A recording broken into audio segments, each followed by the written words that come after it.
Is your debt causing you sleepless nights? Knock your debt out with Debt KO. And your debt won't be the only thing keeping you up at night. Debt KO. Free, impartial advice on all your debt.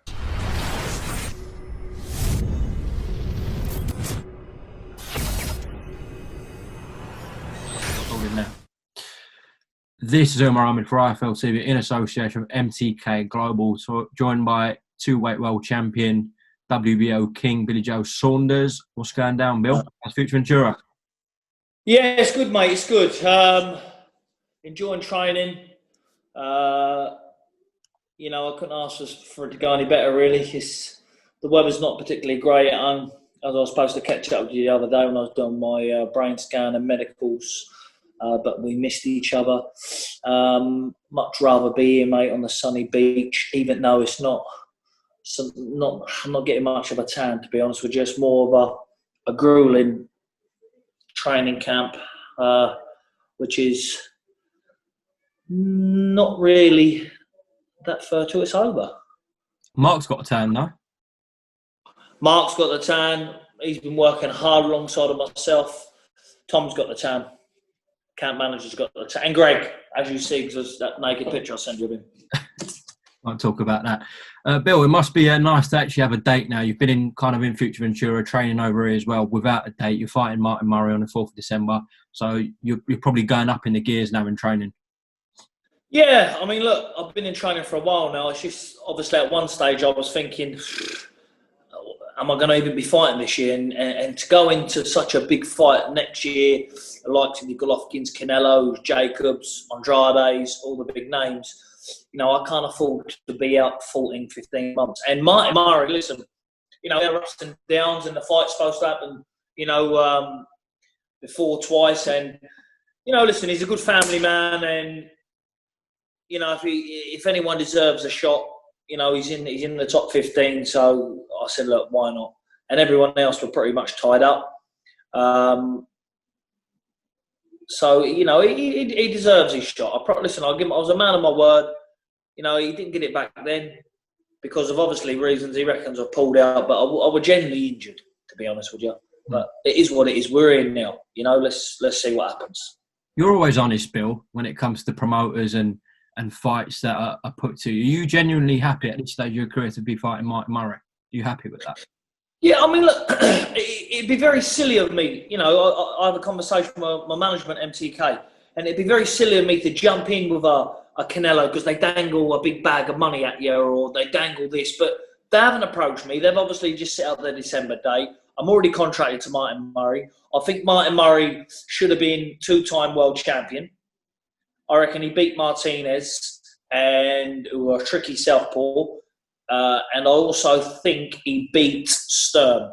So if you want to say, Martin Murray this, Martin Murray that, I generally think that, he's been on maybe, apart from world titles, he's been on maybe one or two bad sides of a decision. Now he's been in with the great. He's been in with all the greats coming through, and the retired, and he's kept going. And you've got to take it after someone like him. Listen, Martin Murray's not someone who's going to come and lay down. He's going to come and have a go. And that's something and that's the reason why I said, look, let's get him, because I've been out for a while and I know he's going to give me rounds. Fair enough. Of course, Tyson Fury boxes the same weekend. How much of a say did you have in going the night before, Bill? Was it completely down to Matchroom? No, look, Tyson Fury's business and my business is completely separate. You got Frank Warren, who I extremely get on with. Eddie Hearn, who I get on with. I've got a fighter signed with BT, and I've got a fighter potentially signed with Sky, and I'm on Sky Sports myself. But it would have been a bit of a shit night, if I'm honest, if me and Tyson had been boxing the same night. What people flicking on? They're paying for a pay-per-view. I should imagine Tyson's is going to be pay-per-view. Pay-per-view, yeah. So they're paying for a pay-per-view. Then they're flipping over in Sky and trying to watch both fights. And they could say, we're going to put the main event on at different times. But if people's paying for a night of boxing, they don't want to be thinking, what's going on in the other fight? Let's switch over. So I think, really, you've got to take your hat off to Eddie Hearn for that, because he could have really went, I'll go with a Saturday and that'd be it. But you know, you got to take it off too early for putting it a day forward. Well, watch Billy Joe Saunders on a Friday night and watch Tyson Fury on a Saturday night. Sorted. Weekend sorted. Billy, just before we talk any more boxing, I quickly want to ask you about the video you just put up on Instagram. It's getting a good reception, rightly so as well. Go on, just tell the people what you've just put out on Instagram. Yeah, I've been friends with this woman for a number of years. You know, she's always been around the boxing gyms, and I didn't never know this, but you know, it's only recently, like I think it was like 6 years or so, and it was only like recently, like a week or so ago, we got in a conversation about something. Like she rang me, she got in contact about something, and I helped her out. And then she, you know, was having a conversation. She told me that obviously she was raped, and I didn't know this, so it was a bit of a shock to the system. Do you know what I mean? And I'm always banging on about this, and you know, banging on about, you know, I follow a lot of these child protection groups who protect children on Facebook, and I'm always sharing, and it's something that, you know, I even chat to a couple of the trappers who catch them, and I've been trying to say, look, one day I want to come with you, like, and do it, but I don't even think I'm going to be honest with you. I think if I did go, I generally don't think I would have a boxing license again, because I'd probably set about them on the spot. But you know, stuff like that, I think that people need to be made aware of. You know, young children now, and you know, grooming gangs, and you know, people have been raped and scared to come out and say anything about it. I think that's a real good thing. And I'm not just doing this publicity. That's all a load of bollocks. Listen, I've got a bad name anyway. I've done terrible stuff. But that alone should be looked upon seriously, really seriously.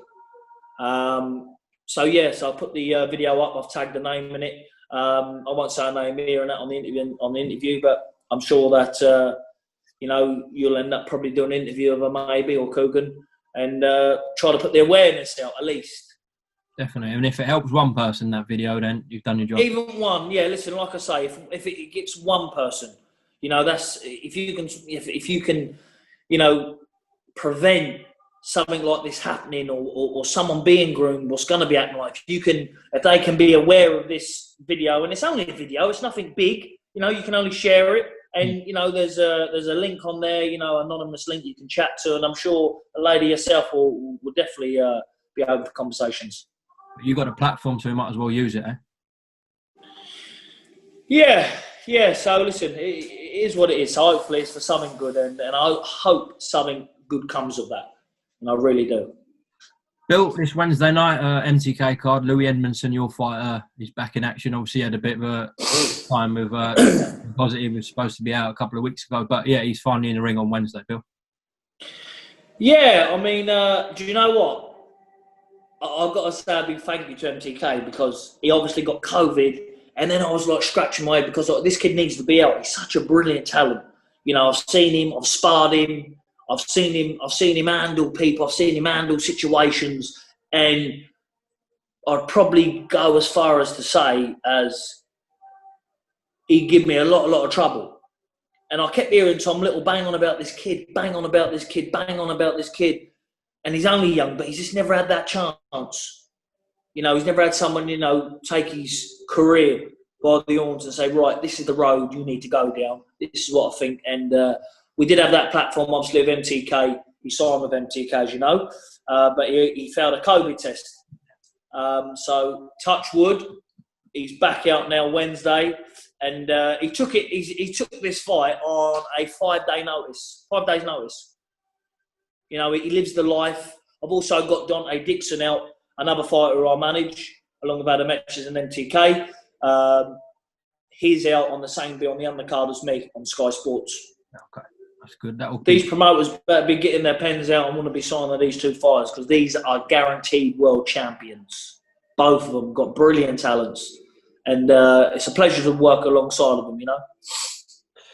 Bill, of course, it's been a while since you teamed back up with Mark Tibbs and Tibbs Boxing. Just talk to me quickly about with Ben. Of course, I spoke to Ben numerous times, and he said it wasn't a split. You're still on good terms. You always change trainers, etc. What happened there with Ben though this time? Me and Ben, you know, remains good friends. work would never get in the way of me and Ben's personal relationship, our friendship, because, you know, I go back to the days where the amateurs was, you know, in the same club. I remember seeing him running around fucking kicking a football up and down. And, you know, Ben's a brilliant, world-class coach. You know, he's not a trainer, he is a coach. But he's just obviously, he's invested a lot of money into his gym, the MTK... Performance It's the MTK's performance lab, the setup. You know, it's sort of, I need to be away. You know, all the others can go there and train there because it's camp. But everybody knows me, knows I need to be away from my surroundings when I'm at home, you know, to get the best Billy Joe Saunders. So, you know, in Dominic Ingle, I've only worked with Dom and Ben really for a fight. You know, I've never been with no one else. So it's only them two, obviously. But who I started with Jimmy Tibbs. And, you know, who better to take the Ferrari back to than the manufacturer where it was made itself? You know, and, you know, Mark worked alongside his dad effortlessly every single time I boxed and had a big input in camp. And, you know, I just wanted to, I didn't want to go with someone new that thinks they're going to teach me everything and teach me 1,000,001 things and cram my brain full of shit. I just want someone that, you know, that knows me. No, we're tightening up your jab, we're tightening up your backhand, we're loosening this up, we're loosening that up, and it's working. You know, we're having a great camp. We've got all these fighters out here. I'm sparring Charlie Duffield. I've got two other sparring partners out here. It's all going well. It's all going brilliant. Bill, of course, you don't want to look past December 4th against Martin Murray, but say it goes to plan, you come through that. What's ideally for you in let's say, April, May time? What do you want, Bill? Well, look, I just think that, you know, Eddie's got a lot of fighters. Callum Smith, Daniel Jacobs, Canelo, Golovkin, Andrade. You know, there's some big names there. There's some big names. You know, me and Callum Smith. If the Canelo fight don't happen for himself or me, then, you know, why not me and him fight? I don't think Smith's got a fight penciled in at the moment, no. I know he's in training. I'm sure I've seen him in training. So why don't Canelo want him now? You know, because it was all a load of bullshit story, playing us off each other and waiting and, you know, trying to fish who could get, you know, the cheapest. He hasn't got to give Oscar De La Hoya any money now. I believe that obviously they've settled up and, you know, they'll be gone. So they should be the money in the pot now for the Smith fight. Why not give it to Smith now? World champion. Then, you know, if he beats Smith, then me and him can fight in May. Or if Smith beats him, I'm sure there'll be a rematch clause. Then I'll obviously have to wait until, you know, the other outcome of the second fight. But, you know, all this Caleb Plant talk is all a load of rubbish. It's all a load of shit. So, my opinion, I just think that, you know, he's going to look for someone, give him 4 or 5 weeks notice like he always wants to do. But he caught me out once. He'll never catch me out again. I'll be ready to rock and roll whenever, like I say. But look, I've been in these situations before where you overlook an opponent. You know, you think, oh, yeah, that's only Martin Murray. Yeah, Martin Murray, this is his last roll of the dice. This is Martin Murray's last chance. If he beats me, he's got a golden ticket. And I need to obviously make sure that don't happen. So I'm not looking past him. So at the moment, I would love to see, if I'm victorious on the 4th, that Eddie Hearn could make one of them big fights, no less than one of them big fights. It's impossible for me to go down now. I need, at this stage of my career, I mean, I'm in my prime. Let's see how good I am. Don't wait till I'm 33, 34, my legs are gone. Wait, let's go now while I'm fresh in my prime, moving, slick. You know, let's get it on. And look, Smith's obviously not scared to fight. I know he'll fight if the money's right. He knows I'll fight. So that fight can be easily made because, you know, if worse comes to worse and, you know, the rumour is Gallagher was saying there's not enough money in the pot, then let's have a meet up and have a talk about it. It's what it is. You know, it's business. So I'm sure there's plenty of money in the pot. Obviously, I'm with one of the best management companies out there, MTK, who obviously I'm working alongside of now. And, you know, they're reasonable to work with. They're not hard people to work with. You know, that company's very, as you know, they're very easy. They, you know, they will make fights that suit their fighters. They will take a chance if they think that's the right chance. You know, we're not sitting back saying we want all the money and we want all this. We're saying, let's just be fair. But people need to understand we are in a difficult climate at the minute. So that's also got to be taken into consideration from all parties, really. Do you think Andrade wants to fight with you? Look, Andrade hasn't had a meaningful fight since he got beat by the Thailand fella in the Olympics in 2008. He hasn't had on paper a 50-50 fight. Really, on paper, you look at the likes of Willie Monroe, Andy Lee, Eubank, David Lemieux. You know, I've got a better John Ryder also you can put in there. You know, I've got my opponents have been competitive to come to win. You know, Spike O'Sullivan, I beat all of these people when they was unbeaten coming to win. He hasn't boxed anybody. I think he's boxed one person who he banged on about to me at some press conference. I can't even remember his name, who won 19 fights. Like, let's see you fight someone world class. Let's see you fight Liam Williams. You know, that'd be a good fight. You know, let's see you fight Liam Williams. If you wanna take a fight, I'm sure that Liam Williams will be ready for December, maybe even January. I'm sure he'll be ready. He's always in the gym. So, you know, let's see him fight Liam Williams, and I may even move back down and fight for the middleweight title. That's the conversation I was having with Mark as well. So I need to make sure that, you know, look, I need a plan. I've got a plan now, but I also need a plan B. Right, I come through this in 3.5 weeks' time. My next fight has to be negotiated within that week. Who have I got? When do you think it is? Let's go. Pick an opponent out. Let's start negotiations now. Have my Christmas, off to camp, and let's get it on. A couple of more things, Bill. What do you make of, you mentioned it earlier, what do you make of Canelo Alvarez leaving Dazn and Golden Boy? He's a free agent now. I don't really know. Look, it's one of them, innit? You know, there's a lot of money to walk away from, but maybe it was a lot of money they promised him that they couldn't deliver, especially in the climate we are. You know, he's a free agent. He's away from the zone, like you say. He's away from Golden Boy. So now let's see who he brings to the table, because I'm hearing all this rubbish bullshit that me, Smith, are not A-class fighters. I'm two-weight world champion. He's world champion.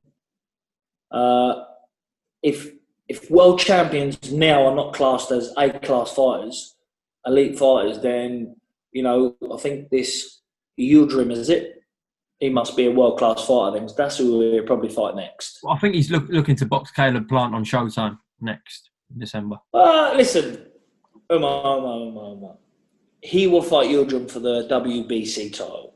That's who he will fight. That's who he wanted in the first place. And I think that's why the big argument kicked up and he wanted his money. And, you know, people say that myself and Callum priced ourselves out. That wasn't the case. People that obviously know what's in that tight group, obviously my business team, MTK, Callum's business team, we wasn't being unreasonable. We wasn't being unreasonable. I think that we're entitled to what we signed our contract for. We're entitled to that. You know, he's the one getting 35 million.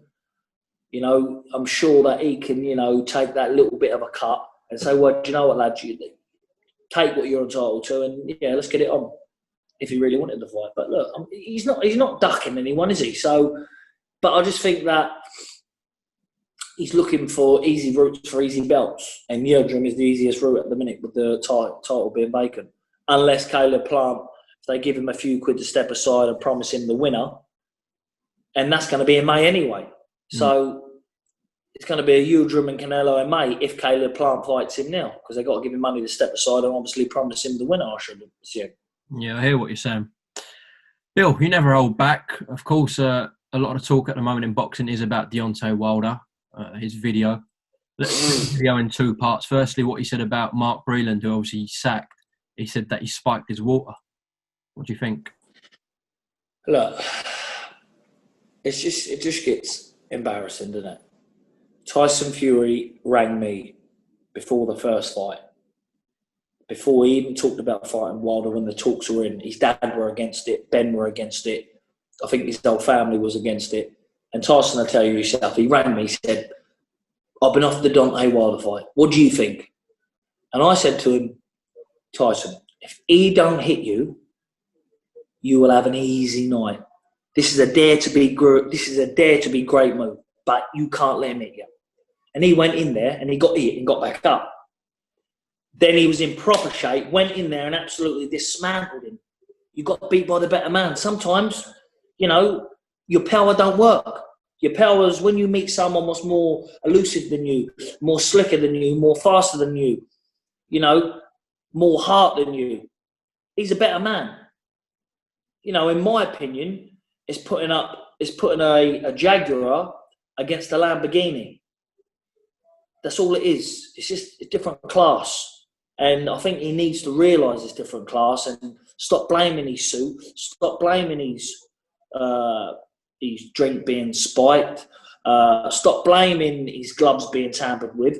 Anybody knows at world elite level, and any level, gloves get checked. People watch hands. It's not so, oh, let's go on the toilet and put a knuckle duster in, let's wrap our hands up, put some gloves on, and let's tamper with these gloves. No. You got someone watching you. There, watching your hands getting done. They watch your gloves get put on. They sign them off. It's just all excuse. And I think it's embarrassing, to be honest. I think it's just a bit embarrassing. But listen, it is what it is. I'm sure he's well off. He's a lucky man. You know, he's a lucky man. But as long as Tyson Fury's around, he'll always be third best. Well, Tyson reckons he's lost the plot. That's what he said the other day. Maybe he has. Look, you know, Tyson went for a bad time. You know, and maybe the same happening to him. Maybe he can't handle defeat. I'm sure it's a bit of pill to swallow. But brother, you've been beat by the better man. Wilder, listen, you are a you was a good champion. You're a good fighter, but Tyson's is something a little bit different than most. Before I let you go, Bill, is there a message to Kell Brook? Obviously, this Saturday night takes on Terence Crawford. What are you saying to Kell? Listen, he's in the best shape of his life. I've been speaking to him. His belief, his shape. I believe if his mind's right on the night, which is bang on where I want to see it now, I've got him in a triple. I've backed him in a triple. I think that Terence Crawford is pound for pound number one. But, you know, I've sparred Kell. Kell's he's a good puncher. You don't see him coming. And I just think that if Kell Brook turns up the best he can turn up, then we've got a new world champion, undisputed world champion to our UK fighters. We'll see what happens. I see Greg's been still working with him, getting into top shape as well. MTK. Greg's done a good job of him. Greg's done a fantastic job of him. He's sent one of his young fellas who works for him out there with him and watching over him, making sure everything's right. He's just got to keep a cool head. But I think everyone should get behind him and tune in. Also, I just want to say, obviously, a big thank you to the sponsors, Marbella.co.uk, Wall Hydrate. You know, I think that's without these boys backing, and also Tom, what's the other one? Elm Site Services. Elm Site Services, my man, that's the one. Did you win anything last night, snooker? Sorry? Did you win anything last night? Mate, do you know what? So I've got these group of friends that I was winning a few quid off them anyway. And then I had a nice pot, UMAR. I had a lovely pot. I had this little pot of gold. Yeah? And Neil Robinson let me down. Oh. He let me down. But listen, that's sport. That's sport, mate. All right, Bill, I think that's about 30 minutes wrapped up, so I appreciate the time on IFL TV as always, Billy Joe. Thank you very much. Listen, like I say, happy anniversary as well. Because our interview since we've said it, 10 years in the game. Yeah. I suppose 10 years ago you were still running around in shitty nappies, but you're not anymore. You're the main man of the channel. And I said, listen, if it's Coogan, forget about it. It has to be UMAR, IFL UMAR, for me to do this. Billy Joe, safe travels to the UK whenever you come here. Best of luck with the rest of camp, and we'll catch up soon. All right, brother? Take care. God bless you all. Cheers. Is your debt causing you sleepless nights? Knock your debt out with Debt KO. And your debt won't be the only thing keeping you up at night. Debt KO, free impartial advice on all your debt.